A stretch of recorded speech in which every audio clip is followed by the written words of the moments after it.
What makes a monster truly frightening?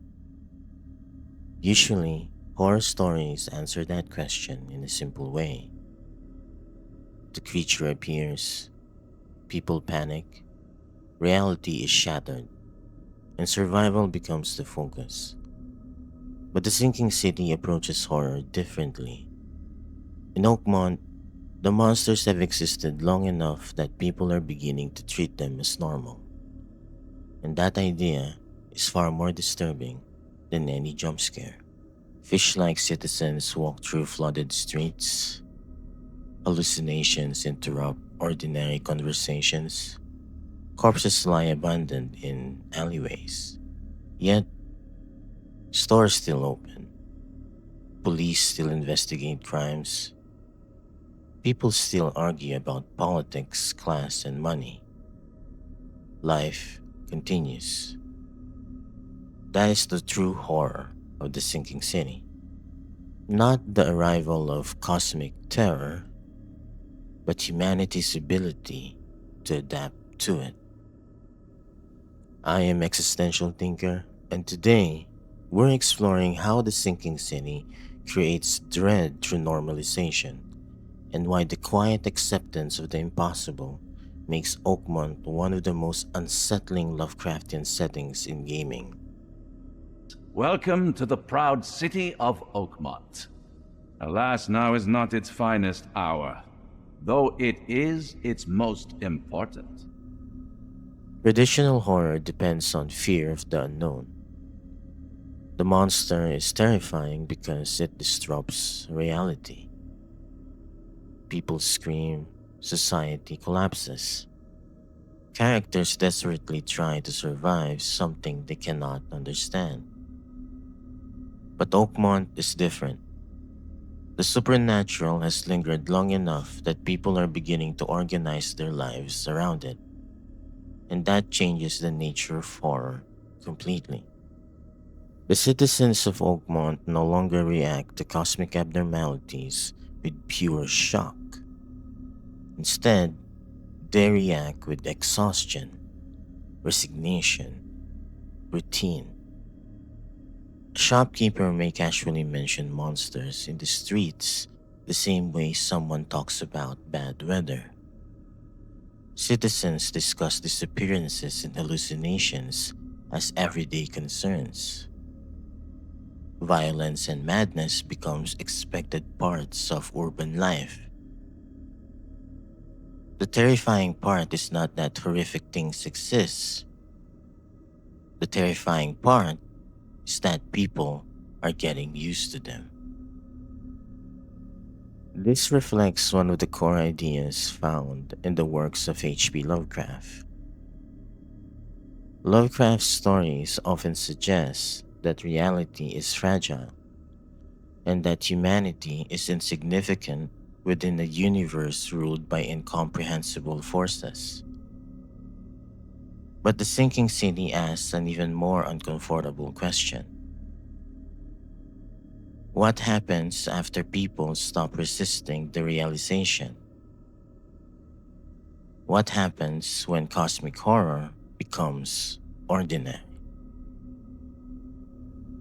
That's where Oakmont becomes deeply unsettling. Fear fades into routine. The impossible becomes mundane, and daily life continues anyway. I'm Helen Bland. Say, can you do me a favor? Give me an exclusive interview. You won't regret it. The Oakmont Chronicle is the best newspaper for miles around. Oakmont itself feels trapped between collapse and normalcy. The city is flooded, it's economically broken, psychologically unstable, and yet society still tries to function. There are newspapers, hotels, bars, police investigations, neighborhoods divided by wealth and class. People continue following familiar social structures, even while reality itself deteriorates around them. This contradiction is extremely important because it shows humanity clinging to ordinary systems in order to avoid confronting incomprehensible truth. Even racism and xenophobia continue despite the presence of literal cosmic horror. That detail matters. You would think the arrival of monstrous beings would fundamentally transform human priorities. But instead, old prejudices remain intact. Citizens continue fighting over class, ethnicity, and social status while standing on the edge of existential collapse. This makes Oakmont feel believable.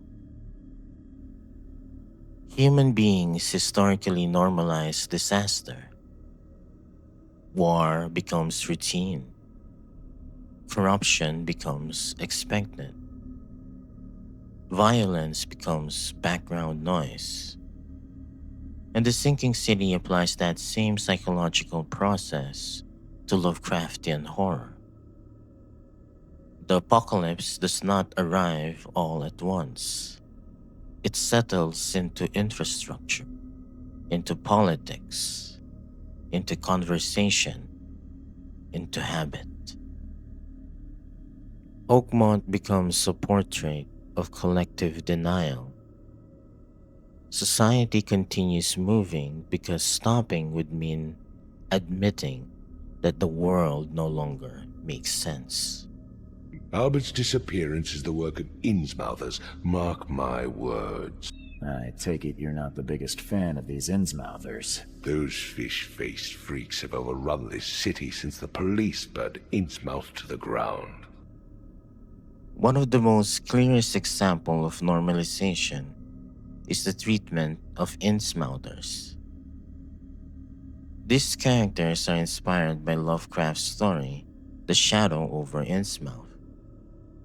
They possess aquatic features, unnatural appearances that should represent undeniable proof that humanity is changing into something alien.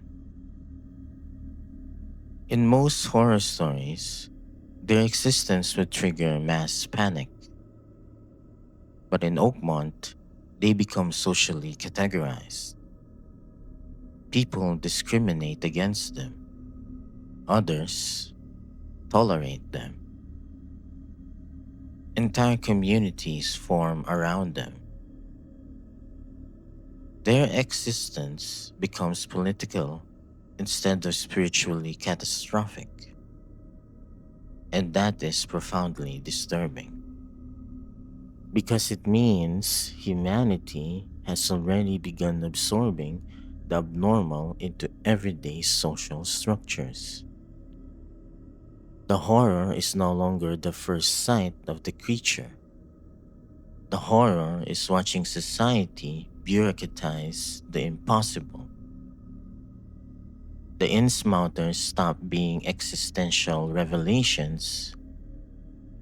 They become another demographic, another class conflict, another social issue.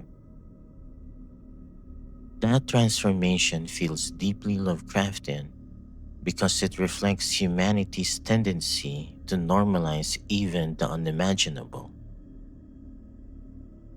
People would rather reorganize society around horror than confront what horror truly means. But how? I made sure she... Made sure? Mr. Reed, when confronted by the true horrors of this city, you couldn't even stay conscious. And now we are here. Another major theme in The Sinking City is the normalization of insanity. In traditional Lovecraftian fiction, encountering cosmic truth often destroys the mind instantly. Characters collapse into madness after glimpsing realities beyond human understanding. But Oakmont is different. Madness is everywhere. And because it is everywhere, people adapt to it. The protagonist, Charles Reed, constantly experiences hallucinations and psychological instability. Visions interrupt his perception. Reality bends around him. But instead of completely collapsing, Reed learns to function inside that instability. His madness becomes part of his detective work. Other citizens adapt similarly. Some treat visions as common experiences. Others exploit occult knowledge for personal gain. Cult activity becomes embedded within the city's social structure. Insanity stops feeling exceptional. It becomes environmental. And this creates a uniquely existential kind of horror. Not that madness exists, but that humans can continue living inside it. Oakmont feels like a city where reality has already fractured. Yet people still wake up every morning and attempt to continue their routines. That emotional numbness is terrifying because it suggests humanity can adapt to almost anything, even the destruction of meaning itself. I want to smuggle a man out of the city. A lot of people want to leave Oakmont, kid. Few ever succeed. It won't be easy. And, like everything in life that's worthwhile, it won't be cheap. Traditional Lovecraftian horror emphasizes humanity's insignificance in the cosmos.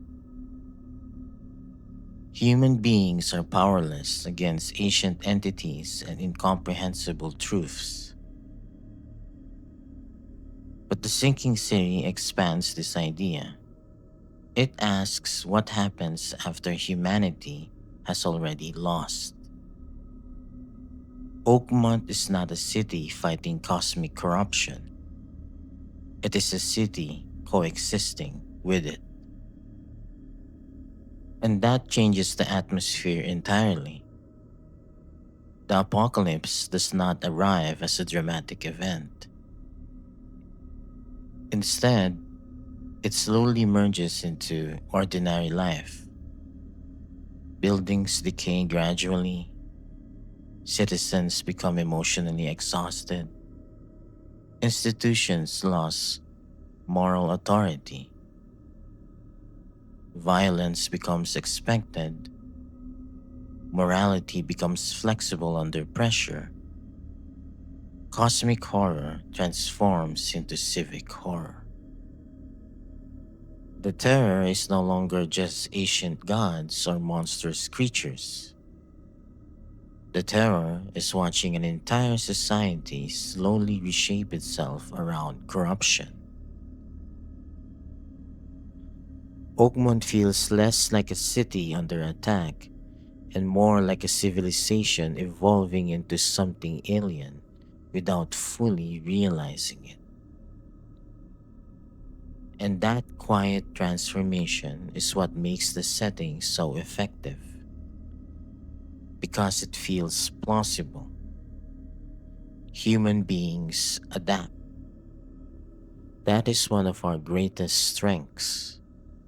But the Sinking City turns adaptation into something horrifying.